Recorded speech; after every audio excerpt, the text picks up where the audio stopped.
자, 오늘부터 추석 연휴가 시작이 되었습니다. 이미 많은 분들이 고향 땅으로 발걸음하고 있을 것 같은데요.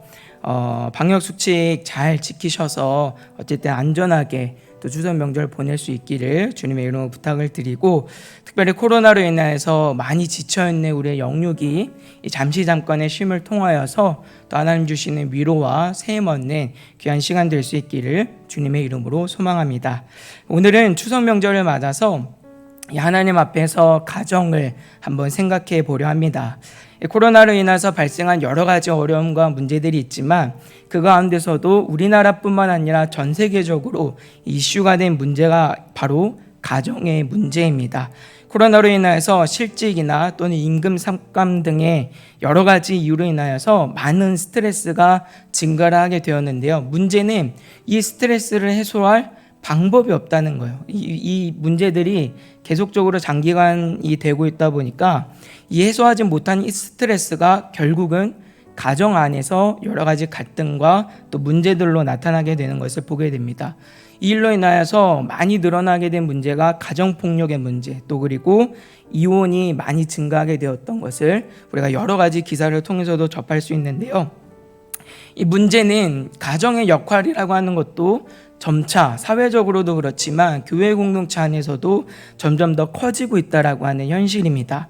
아이들이 학교 등교에 제한적으로 가게 되기 때문에 일반 교육의 문제도 이제는 가정이 외면할 수 없는 그런 상황이죠. 가정 안에서도 책임져야 되는 부분들이 생기고 있고, 이와 맞물려서 신앙교육도 가정 안에서 책임져야 하는 문제들이 커지기 시작을 했습니다. 실제로 교회 안에서 저희도 여러 가지 사역들을 준비하고 또 온라인으로 사역을 하지만 가정 안에서 아이들이 스스로 참여하지 못하는 경우도 있다 보니까 부모님들이 관심을 가져주시지 않으면, 가정에서 돌봐주시지 않으면 아무리 잘 준비된 사역이라고 하더라도 잘 안 될 수 있는 그런 어려움들이 있는 것이 사실입니다. 그래서 이전까지는 신앙의 교육이 전적으로 교회 안에 맡겨져 있었다고 한다면 이제는 가정과 연계해서 교사와 부모님들이 연계해서 감당해야 되는 부분들이 커지고 있고, 그런 만큼 이 가정의 역할이라고 하는 것이 신앙 교육과 교회 사역에 있어서 차지하는 비중이 굉장히 커지고 있는 그런 상황에 있습니다. 이런 상황 속에서 오늘 우리는 이 시대 속에 우리가 맡겨진 사명을 잘 감당하고 특별히 가정을 온전히 세우기 위해서 하나님 안에서 참된 가정의 의미를 다시 한번 생각하고 정리할 필요가 있게 되는데요. 이 시간 함께 나누는 하나님의 말씀을 통하여서 하나님 안에 참된 가정의 의미들을 발견하고 그 비전을 향해 함께 달려갈 수 있는 복된 저 여러분들 다 될 수 있기를 주님의 이름으로 부탁을 드립니다. 먼저 오늘 말씀에서 우리가 생각할 수 있는 가정의 의미 첫 번째는 예수 그리스도만을 왕으로 모시는 가장 작은 단위의 이 교회 공동체가 가정이라고 하는 점입니다. 오늘 본문 말씀은 바울 사도가 부부로서 남편과 아내의 올바른 관계에 대해서 우리에게 말씀하고 있는 부분입니다. 그런데 이 말씀에서 우리가 주목해야 할 점은 이는 단순히 윤리적이고 또는 도덕적 차원에서 부부의 관계를 말하고 있는 것이 아니라는 거예요. 그러니까 다시 말하면 남자와 여자의 관계 속에서 어떻게 하면 바르게 섬기고 사랑할 수 있을 것인가, 어떻게 하면 아낄 수 있을 것인가 라고 하는 우리의 어떤 감정적인 측면이나 윤리 도덕적인 차원에서의 실천 방안을 제시하고 있는 게 아니라는 점입니다. 32절의 말씀에 보면 이렇게 말씀하죠. 이 비밀이 크도다. 나는 그리스도와 교회에 대하여 말하노라. 이렇게 말씀하고 있습니다. 지금 바울 사도는 부부의 관계에 대해서 우리에게 소개를 하고 있지만 그 기초를 그리스도와 교회의 관계에 두고 말하고 있어요. 다시 말하면 가정이라고 하는 하나의 공동체를 지금 어떻게 인식하고 있냐면 예수 그리스도를 머리로 하는 가장 작은 단위의 교회 공동체로 이해하고 있다는 말입니다. 여러분, 교회가 어떤 곳입니까? 교회는 일반적으로 생각을 할 때 하나님께서 택한 백성들의 모임으로 생각할 수 있습니다. 하지만 여기서 보다 더 중요한 의미가 나타나는데 바로 하나님 나라가 이루어진 곳이 교회 공동체라고 하는 점이에요. 여기서 하나님 나라라고 하는 개념을 우리가 잘 이해할 필요가 있습니다. 우리가 하나님 나라를 생각하면 보통은 하나님의 주권과 통치, 섭리가 임하여진 곳을 하나님 나라로 이해를 합니다. 맞는 말이에요. 맞는 말이지만 한 가지 더 중요하게 생각해야 될 점이 있어요. 뭐냐면 세상과 교회는 분명히 구별되고 있다는 점이에요. 하나님의 주권과 통치는 사실 안 미치는 곳이 없죠. 하나님은 믿는 자들에만 하나님이 아니라 믿지 않는 자들에게도 하나님이십니다. 하나님은 믿는 자들의 삶에만 간섭하시고 그들에게 살아갈 은혜를 베푸시고 그들의 걸음을 인도하시지 않습니다. 하나님을 믿지 않는 모든 자들에게도 삶의 넉넉함, 먹고 마실 은혜들을 베푸시고 걸음을 인도하시는 분이 하나님이세요. 하나님의 주권과 섭리는 안 미치는 곳이 없어요. 그러나 우리는 세상을 향하여서는 하나님 나라라고 말하진 않습니다. 그 차이를 우리가 잘 생각을 해야 돼요. 그 차이는 어디에 있을까요? 하나님의 주권이 안 미치는 곳이 없고 교회도 하나님의 통치와 주권이 있고 세상도 하나님의 통치와 주권이 있는데 교회와 세상을 구분할 수 있는 가장 큰 차이점은 어디에 있냐는 점이죠. 예수 그리스도께 있는 거예요. 예수 그리스도께. 하나님이 세우신 하나님 나라는 그리스도께서 왕이 되신 나라입니다. 따라서 하나님의 주권과 섭리를 따르지만 그 통치 방식에 있어서 예수 그리스도만을 머리로 하여 왕으로 모시고 살아가는 곳이야말로 진정한 하나님 나라라 말할 수 있어요. 그곳이 바로 교회라고 하는 말입니다. 교회는 그 나라가 이루어진 곳이에요. 우리는 예수님을 머리로 고백합니다. 예수님을 머리로 한몸된 지체로 모였다라고 고백합니다. 예수님께서 우리의 왕 되심을 고백합니다. 이곳이 하나님 나라인 거예요. 오직 예수 그리스도를 기쁘시게 하도록 그 질서와 통치를 따르는 신앙 공동체가 교회이고 그곳이 바울이 이해하는 부부 관계와 가정이라고 하는 말입니다.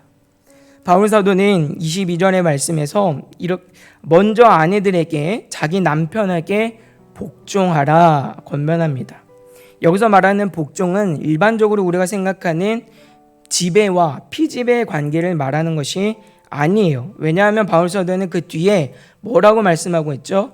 주께 하듯하라 라고 하는 단서를 붙이고 있습니다. 이 말은 억지로가 아니라 자발적으로 순종하라고 하는 의미예요. 여기서 바울 사도는 남편에게 하는 아내의 자발적인 순종은 실상은 누구를 향한 순종이라고 지금 우리에게 말씀하고 있는 거예요. 그리스도께 하는 순종이라고 우리에게 말씀하고 있는 거예요. 아내가 남편을 사랑하고 존중할 수 있는 이유는 어디에 있느냐? 우리의 감정적인 부분이 아니라는 거예요. 저도 이제 결혼을 앞두고 이제 준비를 해야 되는데 그러다 보니까 여러 가지 이제 결혼에 대해서 듣게 되는 말들이 있습니다. 그 중에서 어떤 원사님이 제게 이런 말씀을 하신 적이 있어요. 결혼을 해서 살아가다 보니까 떨어져 있는 시간만큼 살다 보니 이제는 맞춰지더라 라고 하는 그런 말씀을 들은 적이 있습니다. 그러니까 우리가 각자의 삶의 자리에서 서로 다른 환경과 위치 가운데서 살아가잖아요. 그렇게 살아온 시간만큼이 지나야 어느 정도 맞춰지더라, 이해하고 양보가 되더라 라고 하는 그런 말이죠. 이런 말에서 우리가 무엇을 깨달을 수 있어야 됩니까? 내가 내 아내를 사랑하고 남편을 이해하고 사랑하는 건 우리 실력으로 안 된다 그 말이에요. 우리가 가지고 있는 어떤 조건으로, 우리가 가지고 있는 어떤 감정적인 부분으로, 열심으로, 노력만으로 되지 않는다는 말입니다. 정말 아내를 죽을 만큼 사랑하고 정말 아낍니다. 그러나 분명히 그 관계 속에서도 갈등은 있고 어려움은 있는 것이죠. 우리 실력으로는 되지 않는 부분이에요. 그러면 어떻게 그 아내를, 어떻게 그 남편을 사랑할 수 있는가에 대해서 바울 사도는 주님을 사랑하듯 한다면 할 수 있다라고 우리에게 권면하고 있습니다. 그러니까 내가 이 영혼, 이 지체를 사랑함은 누구를 사랑하기 때문이에요? 그를 사랑하는 우리 예수님.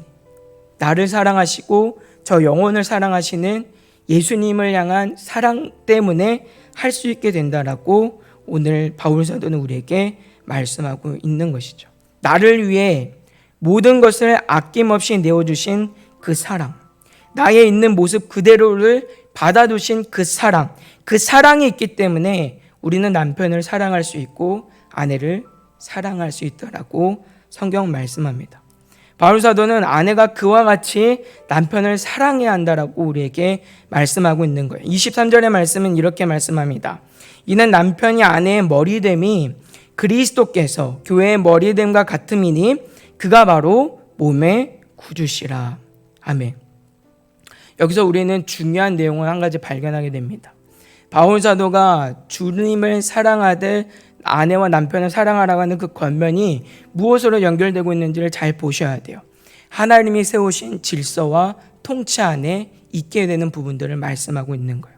그리스도께서 교회의 머리됨은 곧 하나님이 세우신 교회의 질서입니다. 하나님의 통치 방식이고 그것이 하나님께서 기뻐하신 뜻이에요. 그와 같이 남편이 아내의 머리 되었다라고 오늘 바울 사도는 소개합니다. 따라서 아내가 남편을 사랑함은 하나님의 그 통치 질서 방식 안에 거하는 내용이고 그것이야말로 하나님의 질서를 따라 살아가며 그리스도를 왕으로 모시는 교회의 모습이다라고 오늘 성경 우리에게 말씀하고 있어요. 내가 남편에게 자발적으로 기꺼운 마음으로 그를 섬기고 사랑하고 존중하는 것은 곧 그리스도께 하는 일이고 이 일은 하나님이 세우신 질서를 따르는 일이기 때문에 그리스도를 왕으로 모시는 일이다. 그렇게 소개를 하고 있습니다. 하나님 나라를 어떻게 세워가야 되느냐에 대해서 바울 사도는 도전하고 있는 거예요. 가정은 그렇게 세워진다라고 하는 것이죠. 하나님 나라라고 말씀하고 있는 거예요. 하나님의 통치와 그 질서 안에서 그리스도를 왕으로 모시고 그리스도만이 우리를 주장하시도록 하는 삶의 태도, 그곳이 교회이고 가정이어야 한다. 24절부터 이어지는 말씀에서도 또 25절의 말씀에서도 우리가 동일하게 교훈받을 수 있는 내용들입니다. 25절의 말씀에 보면 이렇게 권면합니다. 남편들아 아내 사랑하기를 그리스도께서 교회를 사랑하시고 그 교회를 위하여 자신을 주심같이 하라라고 말씀하고 있어요. 가정은 부부가 하나님 안에서 온전한 그 통치 안에 거하는 일이기 때문에 아내가 남편을 사랑하듯 남편도 아내를 사랑함이 마땅한 일입니다. 어느 한쪽만의 일반적인 내용이 될 수는 없어요. 그리고 바울 사도는 남편을 향하여서 아내 사랑하기를 그리스도께서 교회를 사랑하시고 교회를 위하여 자신을 주심같이 하라라고 권면합니다. 남편이 해야 하는 사랑은 지배가 아닌 거예요. 아내와 마찬가지로 헌신이고 양보이고 자발적인 희생을 말합니다. 그리스도께서 교회를 사랑하시고 교회를 위해 자신을 주심은 어떤 대가를 바라고 하신 일이 아니에요. 자발적으로 기꺼운 마음으로 하신 하나님의 사랑입니다. 강요와 어떤 강압에 의해서 어쩔 수 없이 된 일이 아니란 말이에요. 그 일이 하나님의 기뻐하시는 뜻이었기에 우리 주님께서는 하나님을 기쁘시게 하고자 순종하신 것이죠. 주님께서 그렇게 하셨듯이 오늘 남편이 아내를 그렇게 사랑할 수 있어야 한다라고 바울 사도는 말씀하고 있습니다. 남편이 아내를 사랑하면 그냥 감정적인 사랑이 아닌 거예요. 하나님을 기쁘시게 하는 일이에요. 하나님께서 원하시는 일이고 하나님께서 내 삶에 두신 사명인 거예요. 이 일을 통해 남편은 그리고 아내는 각자가 자신의 자리에서 그리스도를 왕으로 고백하고 그 통치와 질서 안에 머무르게 됩니다. 이것이 오늘 바울 사도가 우리에게 도전하고자 하는 가정 안에 담겨진 비밀인 것이죠. 따라서 오늘 말씀을 통해서 우리는 가정이라고 하는 공동체가 그냥 남자와 여자가 만나서 결혼해서 같이 산다라고 하는 그 정도의 의미가 아니라 하나님 나라와 질서를 이루는 일이고 교회 공동체를 이루는 일이라는 것을 발견하게 되는 거예요. 그리스도를 왕으로 모시는 공동체. 그 공동체가 우리의 가정이 되어야 합니다. 그래서 우리는 부부 관계에서도 마찬가지지만 우리 가정이 온전히 예수 그리스도를 왕으로 모시는 그 영원한 통치와 질서에 따라 살아가기 위해서 날마다 우리의 자신의 생각은 비우고 주님에 대한 생각과 은혜로 가득 채워가야 하는 거예요.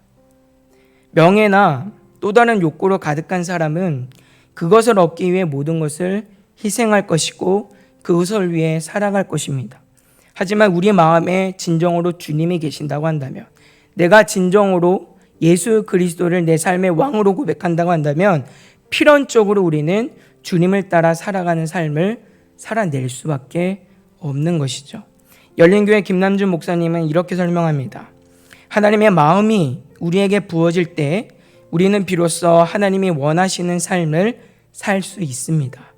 어두운 역사 속에서 신앙 하나로 고난을 이기며 믿음의 길을 걸어왔던 수많은 사람들은 세상의 풍조의 마음을 더럽히지 아니하고 은밀히 경건의 지성소에서 무릎을 꿇음으로써 자신을 대면해 주시는 하나님 아버지께로부터 영향을 받았습니다.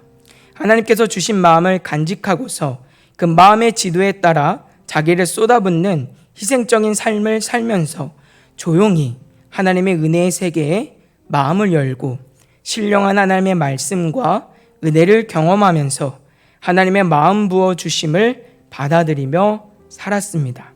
이것이 세상을 이기고 유혹을 이기는 가장 훌륭한 방법입니다.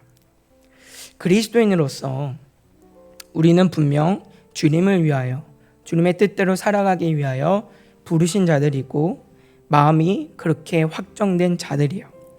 하지만 여러분들이 잘 알고 계시는 것처럼 우리가 아무리 하나님의 뜻대로 살아가려고 하는 수많은 결심과 결단을 해도 그렇게 되지 않을 때가 더 많은 것이 사실입니다. 그렇기 때문에 우리는 오늘 받은 은혜, 그것으로 만족하는 사람들이 되어서는 안 되는 것이죠.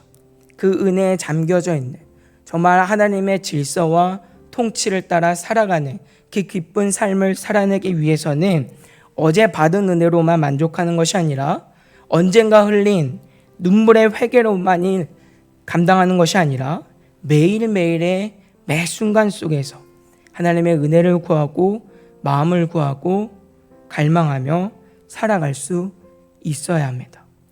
그래서 우리 가정은 예배 공동체로 세워질 수밖에 없는 것입니다.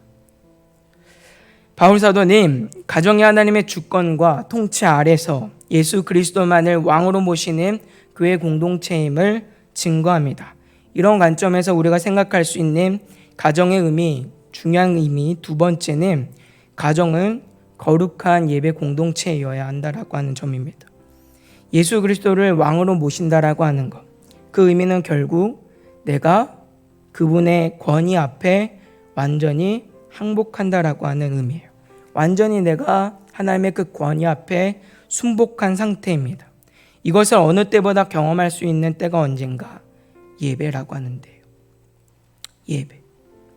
예배는요, 여러분, 내가 어느 때보다, 어느 순간보다도 하나님의 그 권위 앞에 항복되어진 때입니다. 그게 예배예요. 예배는 하나님께 영광을 돌리는 일입니다. 하나님께 영광을 돌린다라고 하는 의미는 하나님께서 마땅히 내 삶을 통해 받으셔야만 하는 하나님의 모든 것, 곧 우리가 할 수 있는 모든 찬송과 감사와 존귀를 올려드리는 일이에요. 이 일은 곧 우리가 온전히 하나님의 권위 앞에 압도되어서 항복되어지는 일입니다. 무엇보다 이 예배가 온전히 하나님께 항복되는 일일 수밖에 없는 이유는 이 예배에는 인간의 그 어떤 것도 관여할 수 없기 때문이에요. 예배는 오로지 하나님만의 영역입니다. 예배의 대상도 하나님이시고 예배를 드리는 방법과 그 의미도 하나님께서 정하신 방법대로여야만 합니다. 예배 드리는 자도 마찬가지예요. 아무나 누구나 원한다고 해서 예배자로 살아가는 것이 아닙니다. 하나님께서 예배 받으시기로 기뻐하시는 그 자가 하나님을 예배할 수 있어요. 예배에는 우리의 그 어떤 것도 관여가 안 되는 영역이에요. 하나님만이 주관하시고 하나님만이 주인 되시는 자리가 예배의 자리인 거예요. 지금 이 자리인 거예요. 그래서 예배는 우리가 살아가는 어떤 순간보다도 내가 생생하게 하나님의 그 권위 앞에 압도되고 항복되어지는 순간입니다. 그렇게 되어야만 하는 거예요. 그리고 우리는 예배를 통하여서 무엇을 배우게 되느냐? 하나님의 그 권위에 순복하는 방법, 그 권위에 순종하여 살아가는 방법들을 배우게 되는 거예요. 그럴 때야 비로소 내 삶의 영역에서 하나님의 주권과 통치를 따라 살아가는 삶이 가능한 것이지, 내가 하나님 앞에 그 권위 앞에 순복하는 경험이 없이는 결코 살아낼 수 없는 자리가 예배의 자리인 것입니다. 그래서 우리 삶과 신앙의 중심은 예배에 있는 거예요. 예배가 무너지면 삶도 무너지게 돼 있어요. 내가 어떻게 하나님을 예배하는가 잘 살펴보시길 바랍니다. 그 태도가 오늘 내 삶의 태도인 거예요. 그래서 예배는 중요한 거예요. 배우셔야 되는 거예요.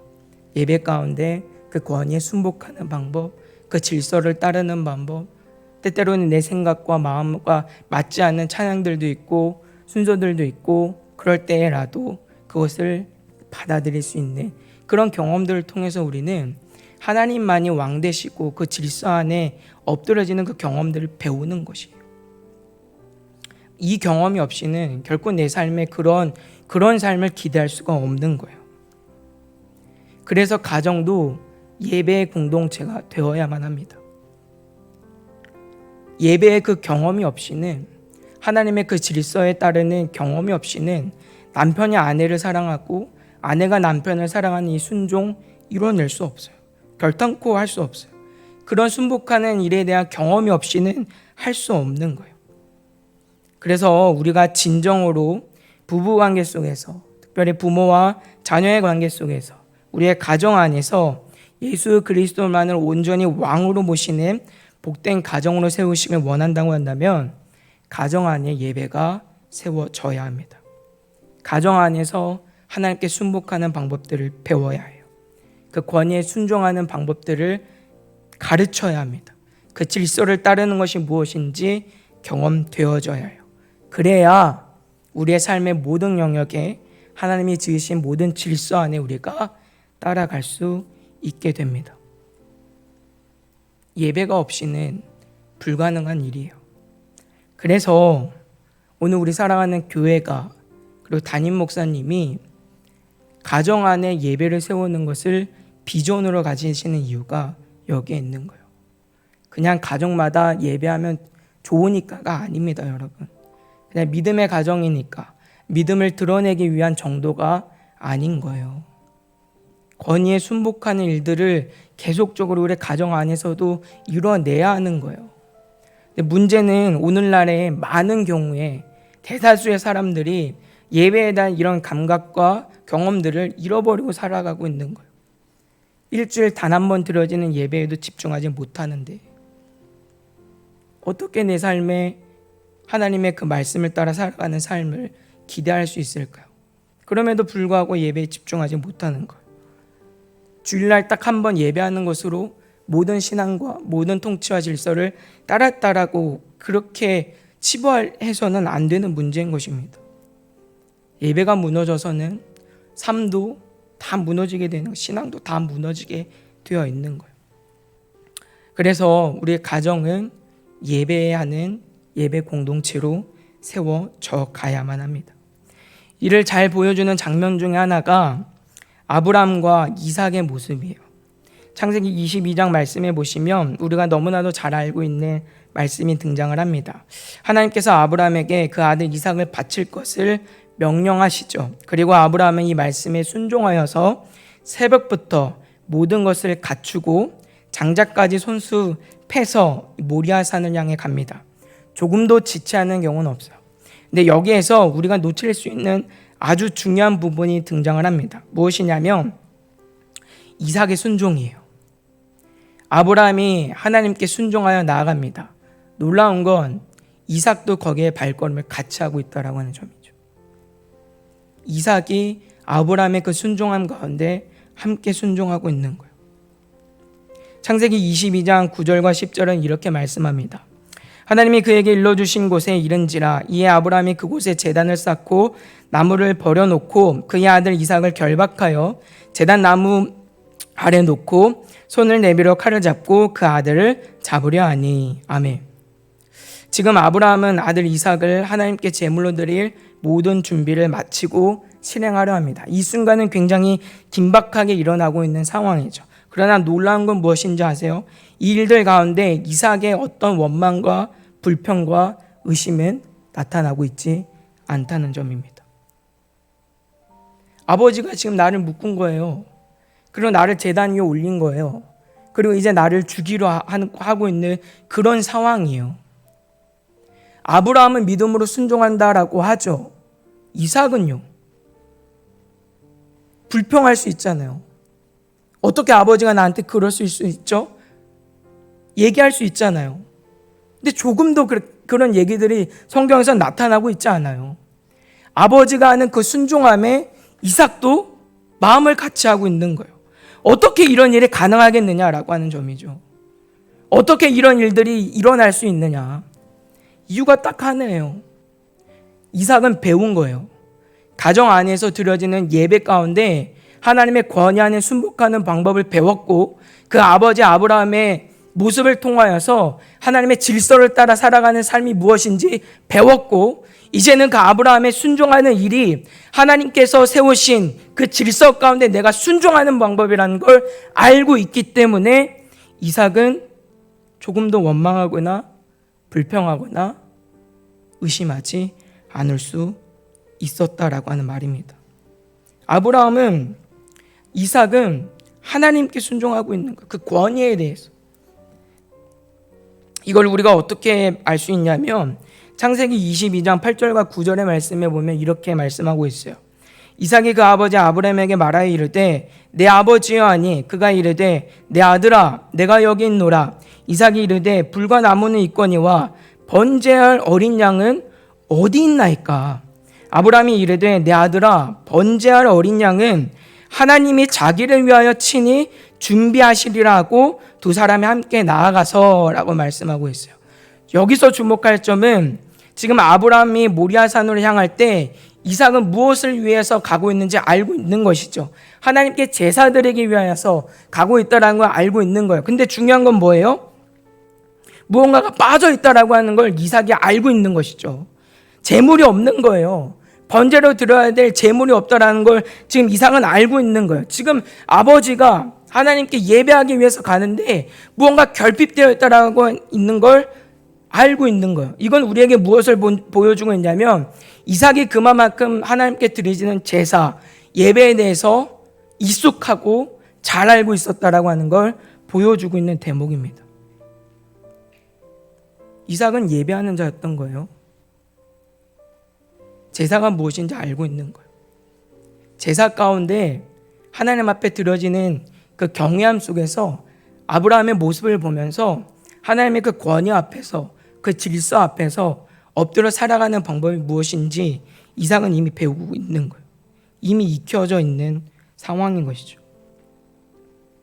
그의 아버지 아브라함의 그러한 모습을 보면서 이삭도 자연스럽게 그가 하나님 앞에 어떠한 방식으로 살아가야 하는지, 그 질서와 통치 가운데 어떻게 반응하며 살아가야 하는지 알고 있는 거예요.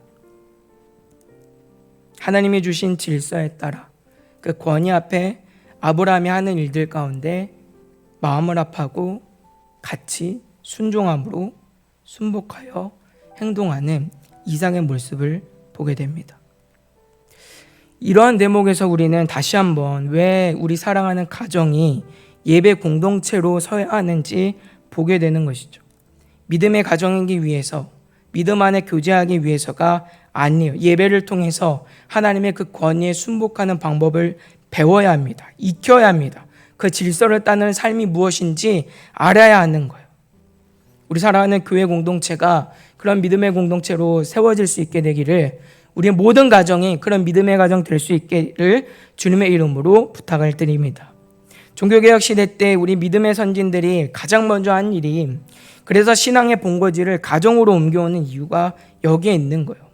그 당시에는 수도원이나 교회에서만 신앙생활을 하는 것으로 이해를 했어요. 그래서 종교 개혁할 때 우리 믿음의 선진들은 그것들을 다 가정으로 다시 가지고 옵니다. 가정 안에서 기도하고 가정 안에서 성경 읽기가 일어나는 거예요. 삶의 무게중심이, 신앙의 무게중심이 성직자가 아니라, 교회만이 아니라 이제는 남편이자 아버지에게로, 아내이자 어머니에게로 옮겨지고, 그 가정이라고 하는 울타리 안에서 경건을 배우고 훈련할 수 있게 된 것이죠. 무엇보다 이 가정이라는 공동체는 늘 언제나 이러한 예배 공동체였다라고 하는 것을 우리는 기억할 필요가 있습니다. 그래서 초대교회사 학장이 라이먼 콜문이라고 하는 사람이 있는데요. 이분이 사도시대 직후에 수십 년간 그리스도인들이 실천했던 이 가정 예배에 대해서 이런 기술을 한 것이 있습니다. 아침 일찍 가족이 모여 구약 성경의 한 대목을 읽은 다음 찬송을 부르고 기도했다. 기도할 때는 간밤에 무사히 지켜주시고 건강한 몸과 마음으로 만나게 하신 좋으신 전능자께 감사를 드렸다. 아울러 하루의 위험과 유혹에서 보호하여 주시고 모든 본분에 충실하게 하시며 매사에 그리스도인의 소명에 합당하게 행할 능력을 주시도록 그분의 은혜를 간구했다. 저녁에도 가족들은 잠자리에 들기 전에 다시 모여 아침과 똑같은 방식으로 예배했다. 한 가지 차이라면 하루를 시작할 때는 편의상 시간 제약이 따랐으나 저녁에는 예배가 상당히 길어졌다는 것이다. 이 밖에도 가정이 예배 공동체로 세워져야 하는 일들에 대해서 우리 여러 믿음의 선배들은 강조를 하고 있죠. 웨스터민스터 신앙고백서도 하나님은 어디서나 영과 진리로 예배를 받으셔야 한다. 매일 가정에서 따로 그리고 개인마다 은밀히 그분을 예배해야 한다라고 명시하고 있고, 매튜 헨리라고 하는 이 분도 이렇게 얘기합니다. 당신의 가정을 작은 교회로 만들라. 가정이 주님의 집이 되면 그 때문에라도 우리는 가정을 사랑하게 될 것이다. 매일의 말씀 묵상은 하루 중 가장 달콤한 즐거움이 되고 가정 예배는 가족들에게 가장 소중한 위안이 될 것이다. 가정 속의 교회라 말로 당신이 자녀에게 물려줄 수 있는 좋은 유물이고 유산이다. 개혁은 여기서부터 시작되어야 한다. 뿐만 아니라 우리가 너무나도 잘 알고 있는 마틴 루터, 찰스 스펄전, 마틴 로이드 존스, 조나단 에드워즈, 다 이런 믿음의 사람들이 가정이 예배 공동체로 서야 하는데 한 목소리로 동의를 하고 있는 거예요. 근데 오늘날 우리의 현실은 어떻죠? 예배는 여전히 교회 안에서만 드려져야 되는 것으로 생각을 하고 있는 거예요. 교회 안에서만. 그것이 예배가 아닙니다. 우리의 가정 안에서도 예배는 드려져야 해요. 늘 언제나 하나님 앞에 그 권위에 순복하는 훈련과 배움이 우리의 삶에 있어야 돼요. 우리의 가정은 그런 훈련터가 되어야 해요. 우리 자녀들은 우리의 그런 모습들을 보고 배우고 신앙이 무엇인지, 믿음이 무엇인지, 하나님의 통치 안에 살아가고 예수 그리스도를 왕으로 모시며 살아가는 삶이 도대체가 무엇인지 보아야 해요. 많은 말들로, 많은 설명으로 설득한다고 되는 문제가 아닙니다. 강도사님, 저는 아이들에게 뭔가를 가르칠 만한 지식이 없어요. 저는 언변이 없어요. 괜찮아요, 여러분. 그거 전혀 문제되지 않아요. 여러분들이 보이셔야 하는 건 예배하는 그 시간 하나만으로도 모든 걸 보여줄 수 있어요. 내가 믿음으로 사는 부모라고 하는 것, 믿음으로 살아가는 게 무엇인지 보일 수 있어요. 그것으로 충분하죠. 나머지는 하나님이 하십니다. 설득이나 설명으로 되는 일이 아니에요. 중요한 건 예배 공동체로 세워져서 우리 자녀가 정말 그리스도를 왕으로 모시는 그 공동체가 무엇인지 보게 하는 일이죠. 경험하고 맛보게 하는 일입니다. 사랑하는 성도 여러분, 오늘 우리는 추석 명절을 맞아 하나님 앞에서 우리의 가정을 생각합니다. 우리의 가정 하나님의 통치와 질서 가운데 오직 예수 그리스도만을 왕으로 모시며 살아가는 교회 공동체입니다. 이를 위해 우리 가정은 거룩한 예배 공동체가 되어져야만 합니다.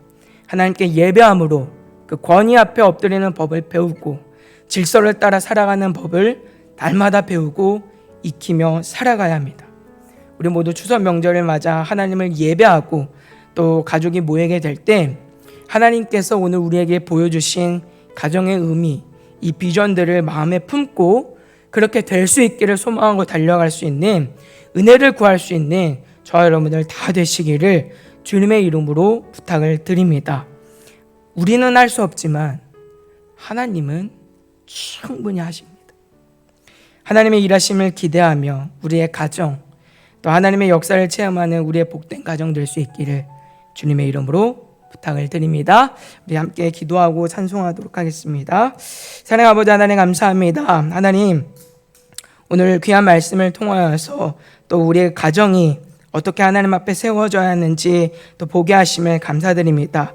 늘 언제나 하나님의 그 권위 앞에 순복하며 살아갈 수 있는 예수 그리스도만을 우리의 왕으로 모시며 살아갈 수 있는 살아가는 복된 가정들 될 수 있도록 함께하여 주시옵소서. 명절을 맞이하여 가족들이 함께 예배할 때 이 영광과 기쁨이 넘치게 하시고 또 개인의 자리에서 혼자 예배할 수밖에 없는 살아가는 지체들이 있다면 낙심하는 것이 아니라 하나님께서 이루실 그 믿음의 공동체를 기대하며 사모하는 마음 가운데 하나님의 은혜를 구할 수 있는 우리의 믿음 될 수 있도록 은혜를 더하여 주시옵소서. 감사하며 예수님의 이름으로 기도합니다. 아멘.